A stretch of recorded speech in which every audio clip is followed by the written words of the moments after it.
Hola a todos. En esta segunda parte de la introducción a la minería de datos, vamos a conversar acerca de las distintas aplicaciones que vemos en la vida real utilizando técnicas de minería de datos. Primero que todo, me gustaría comentarles acerca de cuándo ocurrió el Big Bang del análisis masivo de datos, y esto ocurrió aproximadamente el año 2006 con la introducción de Hadoop o Apache Hadoop, el cual es un framework de código abierto que permite el almacenamiento distribuido y el procesamiento de grandes conjuntos de datos en base a un hardware comercial.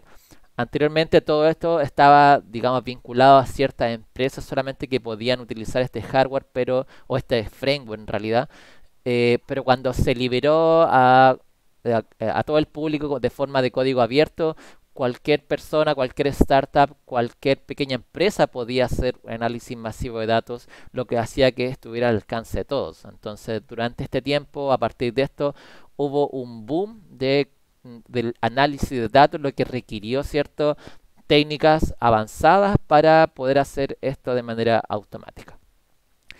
Entonces, la pregunta aquí es ¿por qué queremos hacer o por qué hay que hacer minería de datos? Y básicamente esto lo podemos reflejado en dos aspectos. Un aspecto es el aspecto comercial y el otro es el aspecto científico. En el primero de estos, en la motivación, el aspecto comercial, eh, primero que todo vemos de que las grandes empresas como Amazon, por ejemplo, como Facebook, como eBay, como AliExpress, etcétera, etcétera, generan o recolectan muchos datos comerciales a partir de los clientes. Y esto puede ocurrir, por ejemplo, en los clics que nosotros hacemos, en las páginas que nosotros visitamos, en las películas que nosotros vimos, por ejemplo, en Netflix, en las publicaciones que nosotros vemos, por ejemplo, en Instagram, etcétera, etcétera. Lo cual genera un universo gigante de posibilidades que las empresas necesitan de alguna manera analizar. Entonces, muchas de estas cosas también ocurren de alguna manera con las transacciones bancarias, con las compras en tiendas, etcétera, etcétera. Entonces, la cantidad o el volumen de datos que se genera por segundo es inmenso, lo cual requiere que existan técnicas de manera automática que permitan analizar estos datos.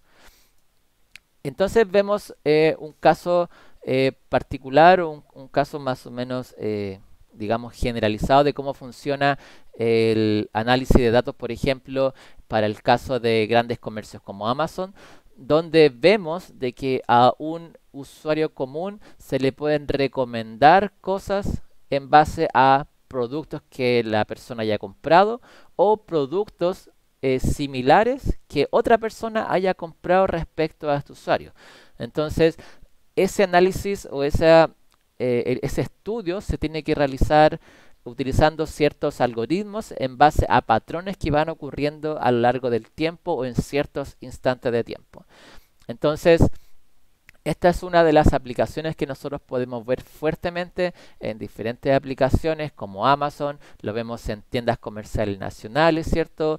O lo podemos ver también en ciertos productos que nos pueden recomendar en diversas tiendas, etcétera, etcétera.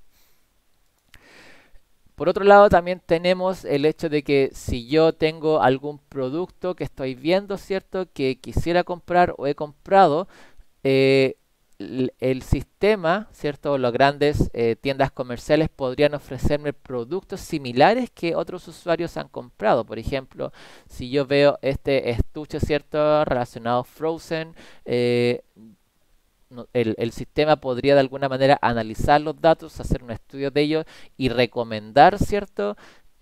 Ciertas cosas como cada vez que alguien compra este estuche, también compra esta, por ejemplo, botellita relacionado también a la misma animación, que en este caso es Frozen, o que otros usuarios que han comprado este producto o este ítem también han comprado otros similares como cuadernos o otras mochilas o lápiz, etcétera, etcétera.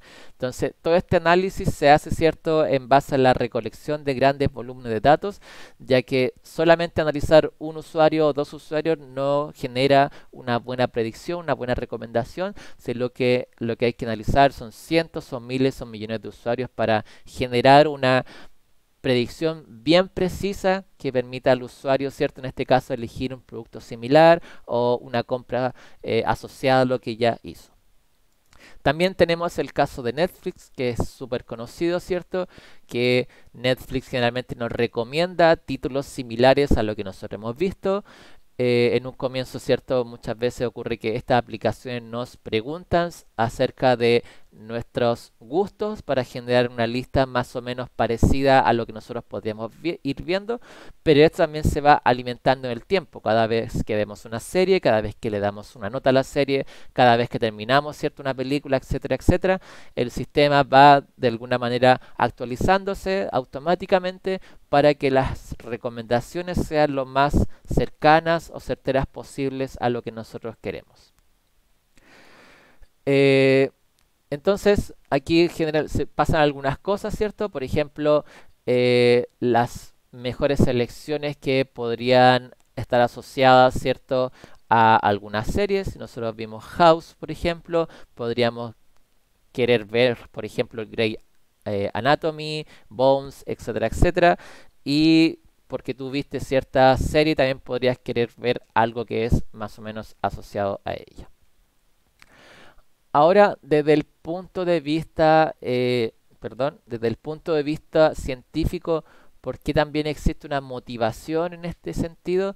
Y es básicamente porque las técnicas tradicionales, en este caso, muchas veces no son viables para la capacidad humana.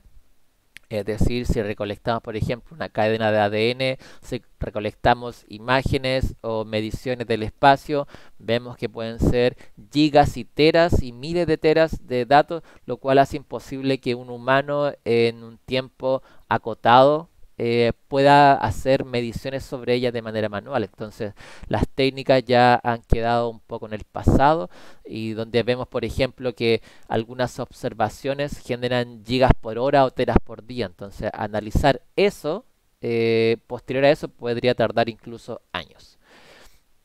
Y básicamente aquí tenemos algún tipo de mediciones como telescopios, satélites, algunos requerimientos web e incluso se ha visto de que en redes sociales o algunas búsquedas de Google podrían ser de interés científico para analizar datos utilizando minería de datos. Por ejemplo, en el caso de Google existió el FluTrends o lo que tenía que ver con la influencia, ¿cierto? Que se podía de alguna manera estimar en base a la búsqueda de síntomas del usuario en diversas partes del mundo, donde podría haber un brote, ¿cierto?, de esta enfermedad.